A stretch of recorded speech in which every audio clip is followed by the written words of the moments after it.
तुम्हा सर्वांचं स्वागत आणि सुरुवातीला एक ब्रेकिंग न्यूज आहे। पाकिस्तानी क्रिकेट टीम आशिया चषकातून बाहेर पडणार आहे हा दावा पाकिस्तानी मीडिया जिओ न्यूजने केलाय।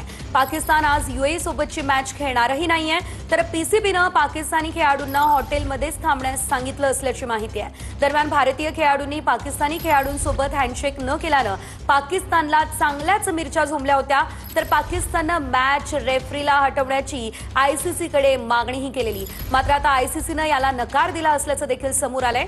मात्र आता आपण जर बघितलं तर पाकिस्तानी क्रिकेट टीम आशिया चषकातून थेट बाहेर पडते। एकंदरीत आपण पाहतोय पाकिस्तानी मीडिया जिओ न्यूजने हा अतिशय मोठा दावा या ठिकाणी केलेला आहे। आजची जी मॅच होती, आजचा जो सामना होता, तो सुद्धा पाकिस्तानी क्रिकेट टीम खेळणार नसल्याचं कळत आहे आणि आता थेट आशिया चषकातूनच बाहेर पडणार असल्याचा निर्णय घेण्यात आलेला आहे। पाकिस्तानी मीडिया जिओ न्यूजने हा दावा केलेला आहे। भारत आणि पाकिस्तानची जी मॅच झालेली होती त्या दरम्यान सुद्धा आपण पाहिलेलं होतं नेमकं काय घडलेलं। भारतीय क्रिकेट संघातील खेळाडूंनी हँडशेक केलेला नव्हता आणि त्यानंतर पाकिस्तानला मात्र चांगल्याच मिरच्या झोंबल्या होत्या।